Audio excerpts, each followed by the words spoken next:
রাতের অন্ধকার, ত্রিবিধ অন্ধকারের ভেতর দিয়ে মাছের পেটের মধ্য দিয়ে ইউনূস আলাইহিস সালাম চিৎকার মারলেন, অধৈর্য হন নাই, হার্ট ফেল করেন নাই। তিনি বলছেন, পড়েন আমার সাথে, লা ইলাহা ইল্লা আনতা সুবহানাকা ইন্নী কুনতু মিনাজ জালিমিন। তুমি ছাড়া কোনো ইলাহ নাই, কোনো পোষ্য নাই, মাবুদ নাই, তোমার পবিত্রতা ঘোষণা করছি, আমি জালিমদের অন্তর্ভুক্ত হয়ে গেছি। ইউনূস আলাইহিস সালাম যখন কাঁদতেছিলেন, আল্লাহ রাব্বুল আলামিন সেই কান্না শুনেছিলেন কিনা বলেন? শুনছিলেন কিনা? শুনতে পেয়েছিলেন কিনা?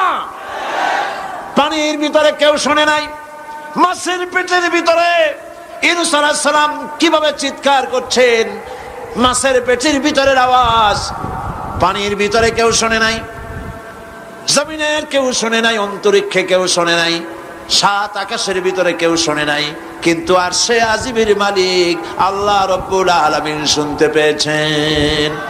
সঙ্গে সঙ্গে রব্বুল আলামিন জবাব দিলেন, ফাস্তাজাবনা লাহু ওয়া নাজ্জাইনাহু মিনাল গাম্মি ওয়া কাযালিকা নুনজিল মুমিনিন। পড়েন, ফাস্তাজাবনা লাহু ওয়া নাজ্জাইনাহু মিনাল গাম্মি ওয়া কাযালিকা নুনজিল মুমিনিন। আমি ইউনূসের ডাকের জবাব দিলাম। কে বলতেছেন? বড় করে বলেন, কে বলছেন? আল্লাহ, সুবহানাল্লাহ। আপনারা কি ভয় পাইছেন? ভয় পেয়েছো মুসলমান? আল্লাহ রাব্বুল আলামিন বলেন, আমি আমার ইউনূসের ডাকের জবাব দিলাম। শুধু জবাব দেই নাই, আমি ইউনূসকে তার মাছের পেটের ভিতর থেকে বাঁচায় দিলাম। মাছের পেটের মধ্যে বেদনা শুরু হয়ে গেল, এমন বেদনা হয়েছে মাছ এখন বমি না করে পারে না। কথা বুঝতে পেরেছে? মাছ এখন বমি না করে পারে না। পানির উপরে মাছ ভেসে উঠল। আল্লাহ কোরআন শরীফের ভিতরে বলছেন, মাছ সাতরায়া কিনারায় চলে গেল, ইউনূস আলাইহিস সালামকে বমি করে ফেলে দিল। ইউনূস আলাইহিস সালাম বেঁচে গেলেন। আল্লাহ পাক বলেন, শুধু ইউনূসকে বাঁচাইলাম না, বরং আমি সকলের জন্য আশার বাণী শোনাই, শোনো মুমিনেরা, ওয়া কাযালিকা নুনজিল মুমিনিন। মুমিন বান্দা যারা, যত বড় বিপদ আসুক আমারে ডাকো, আমি বিপদ দিয়ে বাঁচাই দেব। সুবহানাল্লাহ, বিপদ থেকে আমি বাঁচাই দেব। আল্লাহ পাক বলেছেন, ফাইন্না মাআল উসরি ইউসরান, ইন্না মাআল উসরি ইউসরা। জেনে রাখো, দুঃখ এবং কষ্টের পরে রয়েছে সুযোগ সুবিধা, আর অসচ্ছলতার সাথে রয়েছে উদার সচ্ছলতা। যত বড় বিপদ আসছে, এই বিপদের পরে আল্লাহ পাক তার গোলামদের উপরে রহমত নাজিল করবেন ইনশাআল্লাহ। সুতরাং ঈমানদার লোকেরা, তাদেরকে আল্লাহ পাক বলছেন, কোনো ভয় নাই, কোনো চিন্তা নাই, যত বড় বিপদে পড়ো আমারে ডাকো, আমি ডাকের সাড়া দিয়ে দেব। সবাই আল্লাহরে ডাকেন, সুবহানাল্লাহ ওয়ালহামদুলিল্লাহ লা ইলাহা ইল্লাল্লাহ। জোরে পড়েন, সুবহানাল্লাহ ওয়ালহামদুলিল্লাহ লা ইলাহা ইল্লাল্লাহ, সুবহানাল্লাহ ওয়ালহামদুলিল্লাহ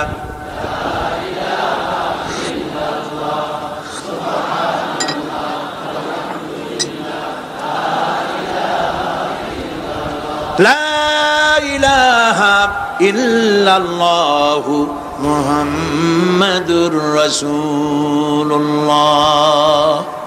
আল্লাহর উপর ঈমান আনলে যত ফায়দা হয়, এত ফায়দা দুনিয়ায় কোথাও নাই। সুবহানাল্লাহ। আল্লাহর উপর ঈমান আনার ৫ম নম্বরের ফায়দা কয়টা বলছি? 5টা বলছি। আপনাদের অসুবিধা হচ্ছে নাকি? তাড়াতাড়ি শেষ করতেছে। 6টা বলবো। এ হলো ৫ম নম্বর। তারপর আমরা দোয়া করব। দোয়ার দরকার আছে কিনা এই সময়? ৫ম নম্বরে আল্লাহর উপরে ঈমান আনলে পরে আরেকটি বড় ফায়দা, সেটা হলো কঠিন এবং কঠোর বিপদে আল্লাহ পাক তার মধ্যে অবিচলতার এবং ধৈর্য ধরার তৌফিক দিয়ে দেন সুবহানাল্লাহ। যত বড় বিপদ আসুক সেই বিপদে মুসিবতে আল্লাহ পাক মুমিনদেরকে আল্লাহর উপরে নির্ভরতা শিখায় দেন সুবহানাল্লাহ। কারণ মুমিনদের জানা আছে যে ইমানদারদের বিপদ নতুন কিছু নয়, একেবারে আদম আলাইহিস সালাম থেকে শুরু হয়ে আসছে, ঠিক কিনা? আদম আলাইহিস সালামের বিপদ হয় নাই? আদম আলাইহিস সালামের বিপদ কি? শয়তান। তার বিপদ কি? শয়তান ছিল বিপদ। প্রত্যেক নবীর সময়ই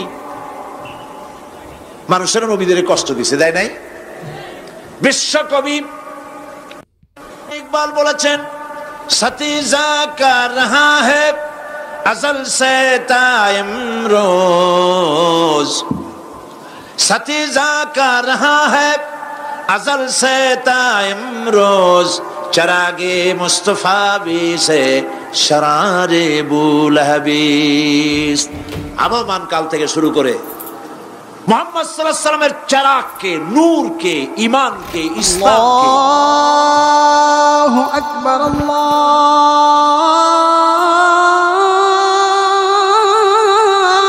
আকবার।